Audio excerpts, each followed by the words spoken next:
Feel free to stop me. I don't want to keep you very long, but there are some important things that you have to understand when implementing this program, who it's for, how to implement, and why you're even doing this. And it all boils back to, do your goals line up with your actions? Most of you started exercise because you want to look good. Most of you started exercise because you want to feel good. You want to have more energy. And I'm not bashing any program. I never would do that. That's part of why Dave and I started this. We don't like bashing other things. We like absorbing all the information we can. But what we found is people coming to us did not like the way they looked. They were tired all the time. They were hurt. And so we were kind of like, well, let's develop something for us. So when I say anything right now, I want you to think how it all goes back to, do your goals line up for your actions? Now, for you, I'm going to talk about you as people. And then also raise your hand if it's you as a coach, you as a gym owner, you as a client. Who is this thing for? All right, how will you implement it? Here we go. The 90-day, that's what you guys did today. The 90-day, we're gonna call that a straight hypertrophy day.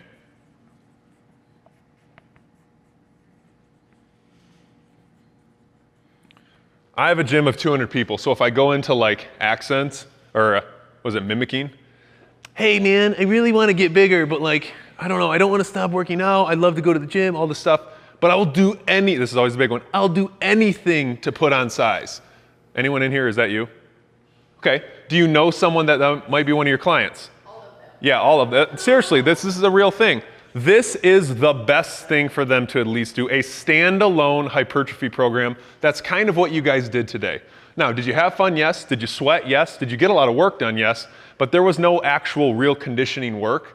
The tempos and the low rest does make it kind of conditioning. This would be something like a 3-day-a-week program where, like Dave said, you do it on Monday, you rest on Tuesday, you do it on Wednesday, rest on Thursday, Friday, Saturday, Sunday. That being said, if you're an exercise addict, perhaps the days that we're off, maybe you're doing light conditioning work, but it might be counterintuitive if you smack one of those 90-day get huge days or something like you did today, and then you're doing Murph on Tuesday, and then you're trying to go back.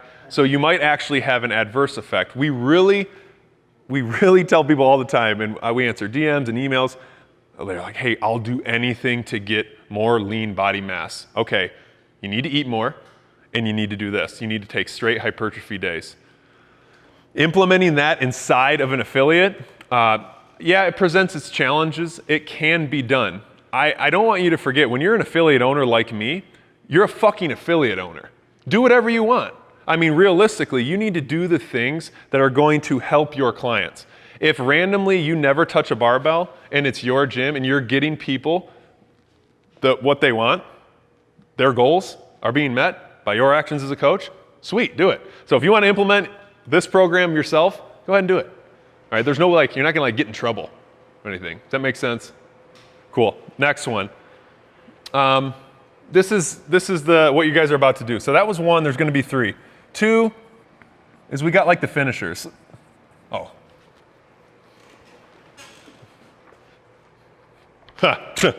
Here. That's me. Chicken mask on. Basically, this is something where you're gonna do a traditional CrossFit class soon. You're gonna do a workout. We're gonna talk about the workout. Just very simple, basic conditioning, kettlebell swings, running, a little bit of burpees here, there. Everyone freaked out, but I don't want you to freak out. Then after, we're gonna do a couple of these finishers. This is gonna be basically a 60-minute class when instead of doing stupid long workouts all the time, or workouts that you're doing like a 5x5 or a super compound lift, that you're getting Sally or Karen from accounting to learn how to do a behind the neck rack jerk into an overhead squat balance, sneeze.com. I don't really care about any of that shit. What I care about is maybe having that person have their goals met because they said, hey, I still want to do CrossFit, but I want a better butt, or I want bigger arms or bigger chest. Well, we're gonna do some things maybe after that will help get you to your goals. So those are gonna be the finishers, most of them about 10 minutes. And in that book, not trying to sell the book, but we have them based on body part, based on pushing, pulling, legs, we have some abs. So you can kind of choose from them. Hopefully they'll complement the workout that you did. That's one thing that we like to do. Like if you're doing maybe a CrossFit workout that has wall balls, maybe some kettlebell swings and a bike, then maybe we'll do some leg finishers because your legs are gonna be pretty tired. You could also go the opposite way. Maybe we're doing an absolute ton of pushing and pulling in the CrossFit workout. Maybe instead you wanna do another body part. Really doesn't matter as long as you're just kind of doing it. I think that's going to be the most successful way that we start to see this stuff implemented. In my gym, my wife writes the program. She does a great job. We do this for 200 people, and they absolutely love it. Because who is this for, once again? Well, it's for that person that's there to look good and feel good. We'll talk about, too, the rehab in those in just a little bit. Do you guys, any of you do that right now? Maybe kind of do? Yeah, talk to me about that. Just. I kind of, before you guys really started and stuff, I feel like I took some of the band hamstring curls Yeah. from West Side, from the Thundrbro Seminar, as a recovery method. Absolutely. But yeah, I think people really like it. It gives them a good burn, like muscle burn that we talked about earlier. They feel like they're, filling that muscle full of blood. Yeah. Getting that stuff, and it's nice to add in. I think just break up. Yeah. It's also community too. You'll see that today. When you guys are done with your workout, you're already happy because you just feel like you did something you accomplished something really hard in the metabolic conditioning workout. That's why you're all addicted to the CrossFit workout. It's like, oh, I just did something hard. What's actually happening to your body might be a little bit different. But then we're doing these super fun finishers. People are laughing together. Like, oh my God, do you feel your butt? And you're like, yeah, I feel my butt. I mean, that stuff really helps, in my opinion, the 60-minute class as well. Kevin, you do some stuff here too like that? Ish. We do a lot of concrete stuff. Okay. Beforehand and after, but yeah, we'll do some blood pump or blood flow work afterwards. Yeah. Yeah, love it. Last thing's gonna be the hybrid program. The hybrid program is something like our Muscle Anarchy, where basically you guys, all of us wanted this answer. They were like, hey, I want to just do your guys' hypertrophy work, and I want just a little bit of conditioning, but I don't want it to fuck up my hypertrophy work. I want to have fun for about 60 to 80 minutes a day. So that's when Dave and I were like, well, I guess we have to do a program. So the program is meant to be done inside of a CrossFit gym like we're in right now. We'll give you substitutions for if you don't have a cable or things of that nature, but it is mainly like a traditional chest day or upper body pressing day or a leg day like you used to see in the bodybuilding. And then the conditioning is kind of the treat, and it always goes after at the very end. This is gonna freak you out, it's optional. Jason does the Muscle Anarchy 2 of the day right now, and he'll tell you it's the first time he ever really had a relaxed sense of training. Is that a good way to put it? You don't go into the gym and you bang your head. I'm gonna let you talk in a second. I was in another type of program where I was trying to keep my heart rate super low during CrossFit workouts to develop the aerobic side. And this really dawned on me when I was kind of walking into the gym, and I was like, I'm not that scared.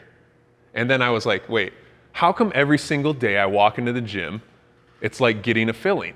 I want to get it done. It's gonna hurt a little bit. I hate this dude right here, so I'm gonna absolutely ruin him in this work. I'm gonna stare at him through the heart. We got two women over here freaking fighting, like when women fight, they will kill each other for a workout. And I'm like, oh boy, what am I doing here? We changed the program around, people are having fun again. That's what I want you to think about in this conditioning style workout. The meat and potatoes is the hypertrophy work, and then the workout is like a dessert, if you will. Is that how it feels, Jason? Yeah, I think you nailed it. I'd say most out of the 20, I've done Muscle Anarchy since the games. Okay. So say 25 workouts, probably 5 of them I've not done the Metcon, and the other 20 I've skipped. Okay. But I feel no ego. It's just a matter of, hey, it feels good again. Yeah, and you're looking good. You're feeling good. You're nicer to Roz. Everything's going well. I mean, that's real. I know that seems kind of weird, guys, but when you we're all athletes in here. We've all competed at some point. When you put something in front of me where I'm supposed to absolutely murder it, like a workout, I will not be that nice because I'm entering a path in my brain that is literally just this kill mode. And I can do a set of shoulder press with Dave yesterday. I was trying my best to hang with him yesterday. I had a good pre-workout and my shoulders felt good. And I can attack a set and then kind of let it go. For some odd reason, when I'm competing for reps or for time, we talk about speed and load, I can't let that go. I have this aggression, and that might just be me personally, but I see 90% of you nodding your head. If that's you, the hybrid program kind of slows that down. All right? Questions on any of those, how to implement them? You could be the most fun coach too. If you do the programming at your gym and randomly you bring in one of these finishers, the clients will be like, hey, I went to Max class and it was amazing. Like we did a ton of like bicep fun stuff. It was great. Everybody was laughing. I felt amazing after. My elbow didn't hurt, all that stuff. So you could be the cool coach if this is something. Anyone, anything to say there? Okay. Why? Why do we do this? Well, there's 3 big reasons again. This is one.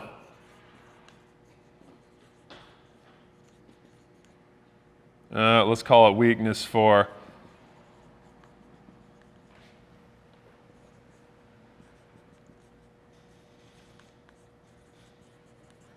Weakness for functional fitness movements. Hypertrophy training does help in those things. I'm talking things that you traditionally might do inside of your CrossFit gym that maybe you haven't done before. Chest-to-bar pull-ups, ring muscle-ups, handstand push-ups, ring dips. A lot of the gymnastic stuff are overall just getting stronger. How many of you, let's say, do you hate handstand push-ups or you struggle with them at one point? Okay. Craig, why?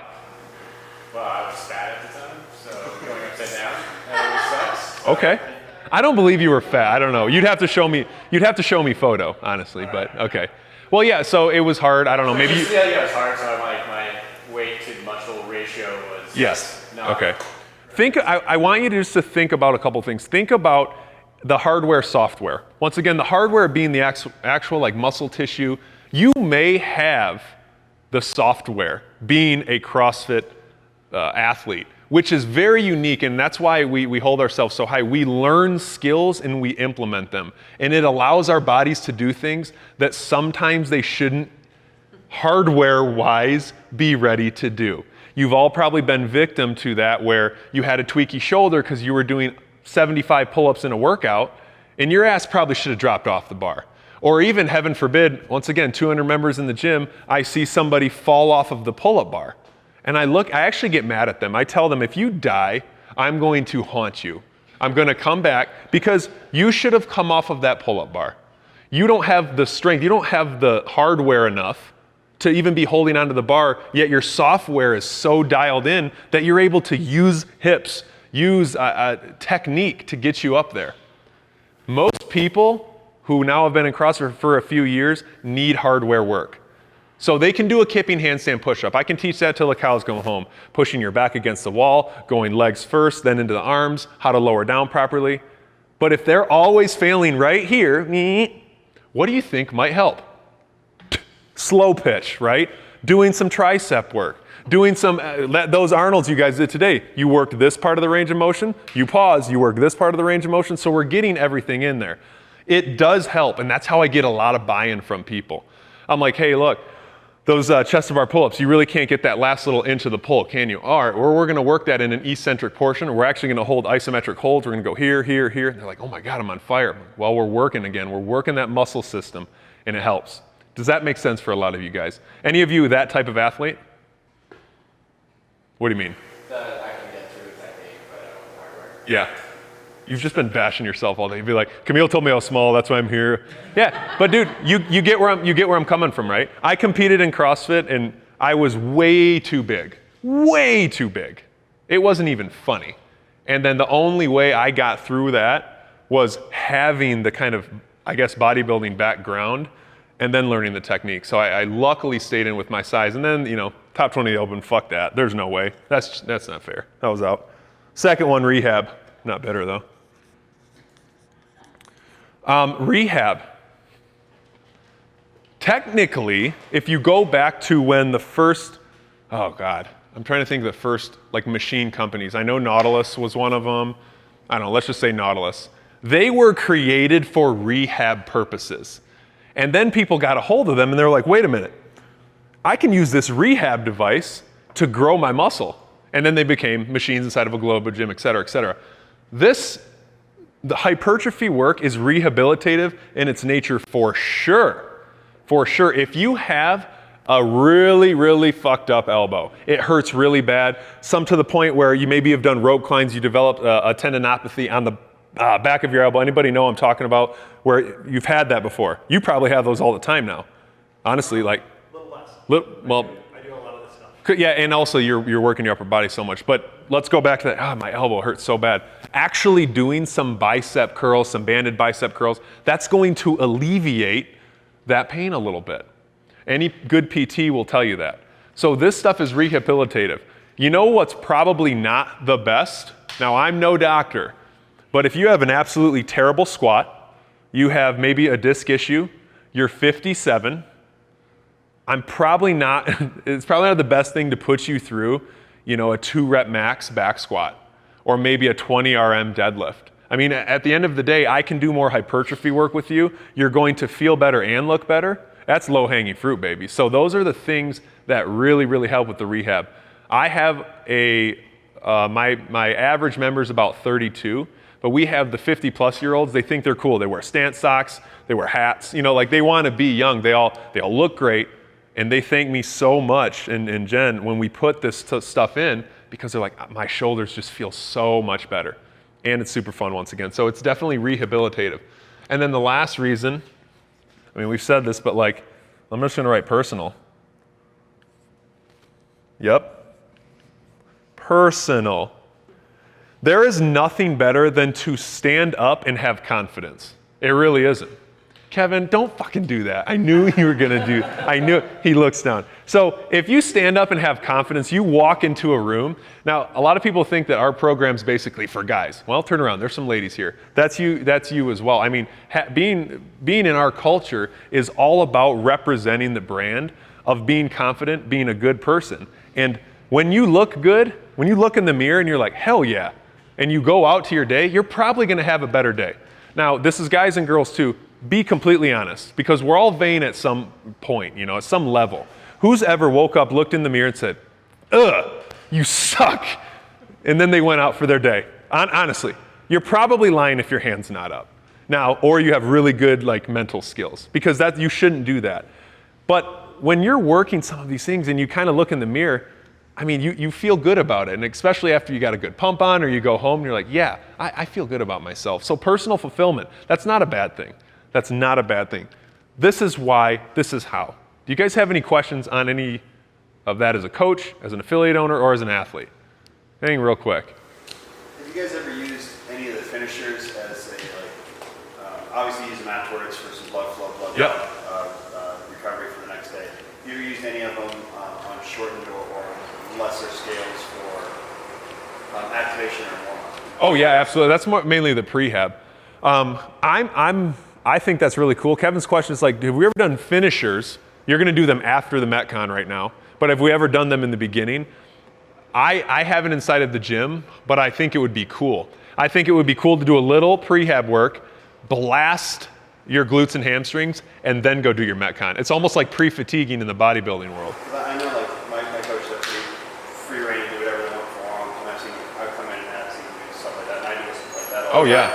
Myself, it makes me pretty happy. It does. If your lats are firing before you do thrusters, you're probably going to have a better workout. There's certain things that people just don't understand. You have to talk to your muscles. If your muscles aren't talking to one another, they're not going to be used inside of the conditioning work either.